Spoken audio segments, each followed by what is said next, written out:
Good evening. Welcome to WMU Forum. I'm Ron Kramer. Our topic this month is ethics in academia. And with me tonight to discuss this topic are Dr. Diether Haenicke and Dr. Michael Pritchard. Dr. Haenicke is professor of foreign languages and linguistics and the president of Western Michigan University. He's a prolific author. Among his most recent publications is a paper entitled Ethics in Academia, which was published by the Western Michigan University Center for the Study of Ethics in Society. Dr. Mike Pritchard is a professor of philosophy here at Western and director of the Center for the Study of Ethics in Society. He is also a prolific author, and one of his most recent books is Communication Ethics, written with Dr. Jim Jacksa from the Communications Department. I'd like to welcome you both to WMU Forum. Mike, let me start with you. I see a rise in interest both among the general public and also among academic people with ethical issues in our society. Do you agree? Do you see the same sort of rising concern? I do. I think this has happened over the last 15 or 20 years, partly in the area of medical ethics, and I think the Hastings Center was one of the pioneers in this area. They developed a think tank which they explored a number of issues in bioethics related to new technology in medicine, and also in regard to some of the perplexities that people in the medical profession found themselves having to face.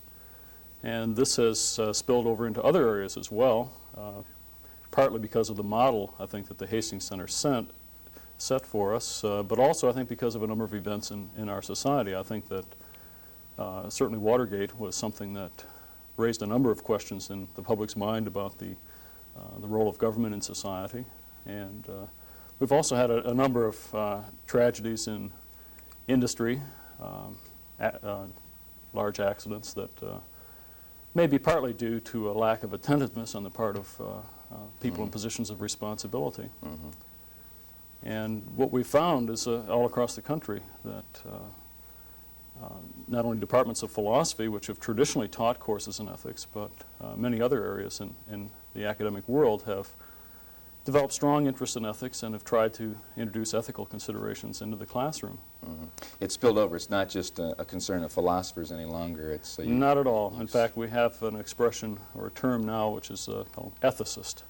And the ethicist includes philosophers who have long been interested in ethics. It includes people with background in religion and people like yourself in sociology who have special interest in ethics. So it's not the province of any one discipline, which I think is a healthy thing. And one expression of this concern on our campus has been the formation of the Center for the Study of Ethics in Society, which is an interdisciplinary center on campus, which does a variety of things, such as, what are some of the...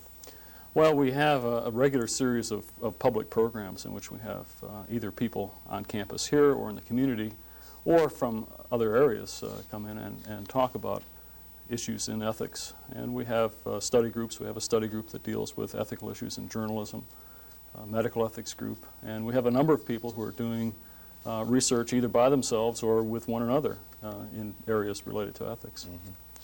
And let me turn to Diether Haenicke now, because I know one of the topics that was presented last year was a forum on ethics in academia, and you first presented your paper, which was later published. And I think you made the point in that paper that professors are quite willing to lecture others about ethical issues, but are rather loath to examine themselves.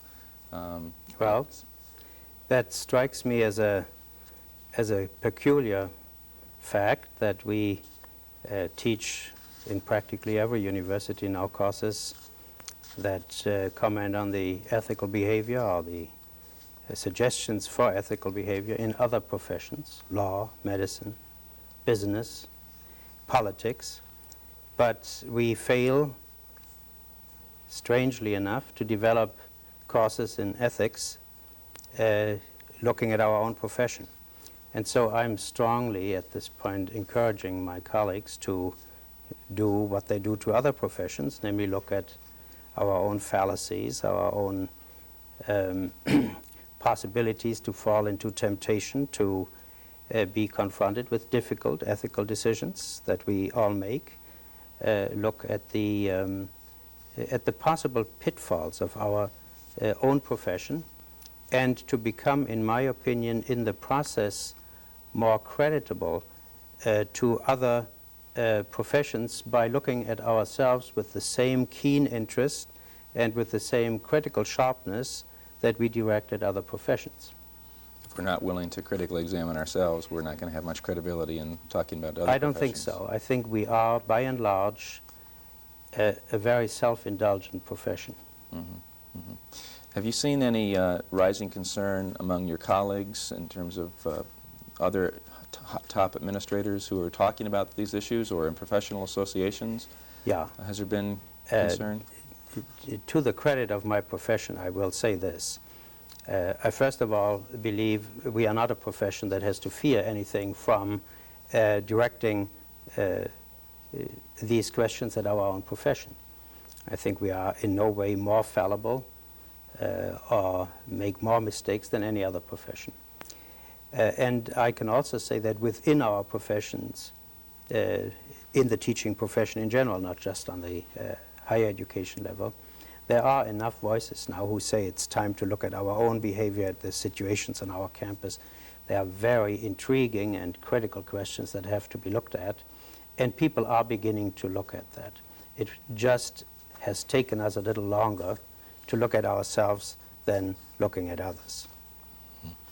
I see two sort of key areas in which we could raise ethical questions concerning our own profession. One would be in terms of the relationship of the university to the wider society, and the other would be in terms of relationships within the university, and Mike, you and I have talked about this. What would you see as sort of the key issues in terms of the university's relationship with the wider society, the critical ethical issues that we need to focus on, that we need to pay attention to? Well, I think one thing we have to be clear about at the very beginning is that the university is an agent in society. We have a lot of research that goes on in the university, and I think we have to be very concerned about the impact that that research has on the well-being of citizens in society. And I think there are many ways in which things can go right and many ways in which they can go wrong. I think that doing research at a university can be a source of income for the university, and that can lead to temptations to involve ourselves in research that perhaps we shouldn't be involved in. So I think that's a main kind of concern that we ought to have. Are there critical areas that you think that we need to focus on that we're not talking about? Certainly. I mean, that is a very key problem in our line of work. And I would go a point further than Professor Pritchard. I am not so much concerned with the question which areas we should not do research in, but what does it to our own perception as universities if we do research that is done at the request of other people. For instance, there is now in all American universities a very strong tendency to respond to economic development, revitalizing industry, creating this, creating that, creating marketable products, applicable research, and so on. And I fear that it is possible that this tendency will drive a pure university research into territories and areas that remove what we used to do in the past from the center of university activities. By this I mean that the people who pay for the research and who will use the research in the end might also become very strong in determining what kind of research universities will do. Will, in the end, we continue to look for truth, or will we begin to look for profit? Will we produce knowledge that is free and open and accessible to everyone in society, or will we produce proprietary information that industry can choose to keep, to sell, not to share, or to share as industry, as the buyer of our services sees fit? And there, in those areas, I think there it is possible that an enormous shift in university research might take place in the next decade or so, and we better begin to think very clearly about to what extent do we have to begin a dialogue with the purchasers of our services, with industry, to determine how much we want to help them, but within which boundaries we can ethically do it. And that, I think, is a very important and very complex and certainly not easy to answer question. And it becomes even more of a temptation when universities are faced with a sort of constricting financial environment to turn to those outside sources for funds. And that, I think, those temptations sort of enhance those questions. Yeah. Well, it is so very critical, I think, for a university to function in an atmosphere of sharing information. Professors have to constantly talk to each other about what they are doing. Not only because they like to tell others how well they are doing and what interesting things they're doing, but also to enrich and stimulate other people. This is the nature of intellectual research. And the point that, let's say, if one particular chemical is developed in his lab and another one in mine for competing industrial concerns, we, of course, will not go to the faculty club and talk about it, and I will not poke my nose into his lab after work hours because he might say, this is industrial espionage. You know, what are you doing in my lab? And those questions are quite real. If we develop products for profit, for applicability, we might indeed run into these questions. And these questions are avoidable. Industry is very mindful of the type of research we do in the university and has always met us halfway as soon as we have begun these discussions. But these discussions need to take place, and they need to take place on a very broad basis, not just within the academy, but between the academy and industry too. And I think it's an exciting, very exciting new field that we discuss there with industry, and it's long overdue. Another major source of research funds for university professors traditionally has been the government. And I think we fall into a similar kind of situation there where the demands for certain kinds of applications from government agencies may dictate not only the kinds of research that we do, but also our freedom to publish that information, especially as we get into national security kinds of areas. I know a lot of physicists have been recently signing documents saying they will not do research on SDI, and yet that becomes a major source of funding in certain areas that many physicists are anxious to get into. So I think that area, governmental funding, especially in the national security area, raises similar kinds of questions, not profit-driven, but driven by larger concerns of national security. Can you think of other areas, Mike, where the university and its relationship to the wider society encounters these kinds of difficulties or issues that we need to examine ourselves more often?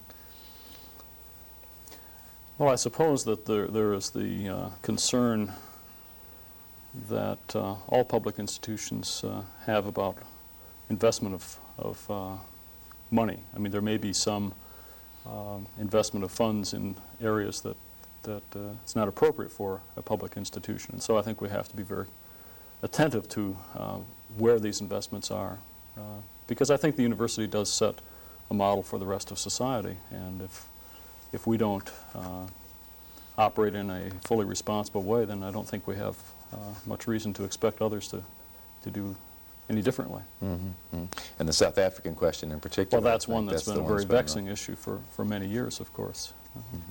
Do we in the university have to hold ourselves to a higher standard than other professions do in such areas?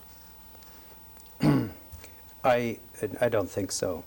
I think all people as human beings naturally aspire to a high ethical standard, and I don't think that a lawyer, by virtue of his profession, aspires to any lower standard than a doctor or a philosopher or a language teacher that I am. No, I would say not. But some of these questions are indeed very difficult because what you are saying, is there an ethical standard for the university as an organization of which we are individual members? And there, the question for me is the very interesting one: how do we as an organization respond to ethical questions if the members of this organization might be among themselves in disagreement? Yes.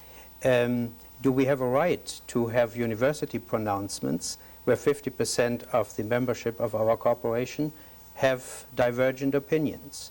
To what extent am I entitled to speak for the university? What is that, the university? Is that the sum of its members? Or is it the person who happens to represent the university at that moment, and so on? And that's, for me, a very difficult question on many of these social issues, where I clearly have a personal opinion as an individual, as you might have, and you might have your own, but they might not all be identical. And then, would you be comfortable if I speak for the university? Many such questions come up all the time on social issues, on political issues, that play into the ethical arena. And it is very difficult for the institution to speak on issues claiming to represent its membership, or even, as it fairly should, its students. And we have 23,000 of them. And they haven't elected us to speak for them. I think that's an ethical question itself, the question of who has the right, if anyone, to speak for others. And so institutional ethics is yet another question that transcends the question of, the individual professor in his individual setting, classroom, and so on. And that's another highly exciting issue, I think, that we also haven't really dealt with very deeply, and should. Those questions have been raised about corporations and private industry, but again, I think you're right that we need to focus on ourselves as an institution as well. As a public institution in particular, Yes. because... Well, the corporations are more or less proprietary. There's always a body of people, or a person in many cases, who owns the corporation and can say, this is the opinion of Corporation X, and if you don't like it, leave Corporation X. The university is not a proprietary institution. It's owned by the state, by the people in this state. And very difficult for us to always, we are always requested. People come and demand that we take positions. But I am never quite comfortable in that role, because I know I speak very often for most, sometimes for the best, never for all. Let's turn to the issues concerning relationships within the university now, and I think a number of other critical ethical issues can be raised here. In your paper, you talk about sex and power as being sort of two areas in which there can be... Sex, money, and power. Sex, money, and power. And we like these catchy titles. How do you see some of those difficult issues involving interpersonal relationships with the university, especially when you have power imbalances between, say, faculty and students? And that's where I think most of the critical issues come in. Yeah, I think that's the real key, is that, and I think the universities have acted very responsible in that arena recently, because there's hardly a university left in the country that hasn't dealt often with painful processes with the question of sexual harassment. And that was the development of an ethical standard, I would say, that we set for ourselves in the academy. I would say a new standard, because it was a standard that wasn't adhered to necessarily in the university of old. And that is now an accepted standard that we may not violate, which is a good one. The next ethical standard on which I am trying to persuade my colleagues to work on is that what I call consensual relationships. And that are relationships of a sexual kind between professors and their students. Where I maintain, and that is debated by others, that between people who are unequal, like professors and students, there hardly ever is anything that is truly a consensual relationship, because one party in that kind of liaison is too much influenced by the different status of the other party.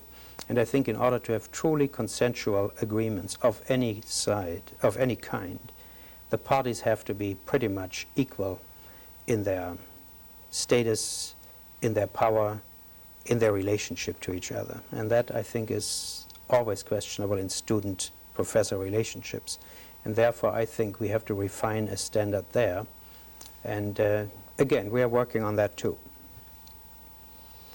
Mike, I know you've been concerned with some issues that involve faculty relationships, or some of the obligations and duties faculty members have to their students, and their job responsibilities, and what role other faculty members might play when faculty members are shirking those duties. You've raised some difficult questions along those lines.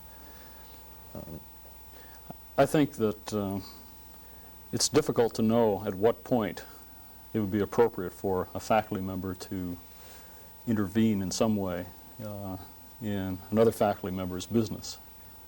And I think all of us suspect that some of our colleagues are not doing the kind of job that they ought to be doing. And I think that one of the aspects of being unwilling to look at ourselves is we find it very difficult to muster up the courage to actually look at what other colleagues are doing and to extend critical judgment. Maybe partly we're afraid that they'll look at us and come up with negative judgments. Yeah. But on the other hand, if we don't do any of this at all, it seems to me that the students are the ones who will bear the weight of consequences. Mm-hmm. And so I don't have any easy answer to this question. And I think there are a variety of ways in which colleagues can interact with one another. It doesn't have to be one of censorship. I mean, we could simply try to come to the aid of one another. Mm-hmm. and offer constructive suggestions for improvement. But I think we're very reluctant to do this kind of thing. Mm-hmm. And if students suffer as a result of that, then I think we do have a question of ethics to some extent. It seems to me that we institutionalized at least one mechanism to try to deal with some of those painful questions in some of the contract negotiations over the last couple of years when some of these issues had been raised. Yeah. It's if I may interject that, I mean, I think neither Michael nor I, nor you for that matter, would want to create the impression that our profession is packed with people who are derelict of duty and so on. I don't think that in any way our profession would compare unfavorably if compared with a random sample of any other profession. Mm-hmm. I think there are incompetence in our field, probably incompetence in the post office, in the police department, in the Chrysler Corporation, name any organization of people. Mm-hmm. Mm-hmm. Only our profession is somewhat different, it always strikes me, from many others, because so many other professions have very precisely described procedures and practices. And teaching is somewhat a very creative, very original kind of thing, where very often what strikes me as bizarre or eccentric behavior might be very effective methodologically in a classroom. Mm. And we are also, I think, as a profession, more tolerant of eccentric and bizarre behavior among our practitioners. That goes for dress. I mean, the way professors dress, if bankers dressed in the same eccentric fashion, people wouldn't go and bring them deposits. But, you know, we have colleagues who are truly bizarre in that respect, but splendid teachers. So we have a certain greater tolerance, I think, in our profession for unusual practices, unusual behaviors, and don't always rush in and criticize and say this is not standard procedure and therefore wrong. And that's what makes it so difficult in our classroom. If somebody teaches the same subject matter very differently from the way you do it, that might still be a splendid class. But if you do an amputation in a bizarre and eccentric fashion, the other surgeon might well rush in and say, Michael should not operate anymore. And so it is somewhat more difficult to define in our line of work. And I think one has to be a little bit more careful with judgments about the behavior and the procedures and the methods of practitioners in our field. I say that not as an excuse, but as an explanation of I think that's absolutely right. Why we operate this way. We're a unique social institution in that respect, and yeah. I think the judgments have to be tempered along those lines. We're getting a little bit close to the end of the time, and I do want to raise the issue about the teaching of ethics. Should we teach ethics, I guess is the first question. If we should, how should we go about it? And what are some of the ethical problems that we encounter in trying to teach about ethics? to our students? I think one worry that many professors have is that they will be accused of indoctrinating their students, that they'll be preaching to them, and students in turn may fear that if they don't accept what their professor is preaching at them, that they will be punished through poor grades and so forth. My view is that that's not what one should be doing in trying to teach ethics. It's not moralizing or preaching to students. It's rather trying to help students to determine ways in which they can reflectively think through ethical issues for themselves. And that means discussing ethical theories and principles, trying to apply them to the disciplines in question, and inviting the students to respond critically to anything that that you as a professor might present to them. The flip side of that is then the professor, in his or her anxiety not to indoctrinate, will then retreat to a very soft position and accept the idea that, well, whatever anybody says, no matter how well reasoned or articulate, is just as valid or plausible as anything else. Kind of extreme relativism. Yes, and then there's a question of, well, are there any standards at all here? What, is this teaching or is this just talking? And I think, trying to sort those problems out, the problem of indoctrination on the one hand, or encouraging a kind of loose relativism, which really, I think, disinvites people from taking the discussion seriously. Those are two things that have to be dealt with. Although it's frustrating for students, maybe the best role that we play is to raise questions and not to provide answers. And students want answers sometimes. And maybe we're best at simply provoking questions for them to think about along these lines. Well, I have never found it a problem to give the answer. Michael, of course, puts it very well. That is the dilemma in the classroom. And I stand firmly on the standpoint that there is an answer. I think the teaching should be to show various responses to particular situations. This way, that way, that way. As many ways as one can think of. Here's where I stand. But it always has to be followed by that. And my personal opinion is that this is the answer. I, as an individual, react to that situation in the following way and consider this right and consider that wrong. And for these reasons. And for these reasons. And the reasons might be vastly different depending on the cultural setting and so on. But I would never really believe that one teaches effectively, particularly young people at that age, without always taking firm personal positions on issues, on which I would add again, as Michael already pointed out, you can't grade. I mean, you can't say anybody who disagrees with my position gets a C- or below. But students really, and other people, want to know where one stands and why. Well, I think, oh, sorry. We're out of time. A lot of issues to talk about here, but we don't have time to get into any more tonight. But I'd like to thank both of you for being here, talking about ethics in academia. And I'd like to invite you to join us again next month for what we hope will be another stimulating program. Good evening. Okay.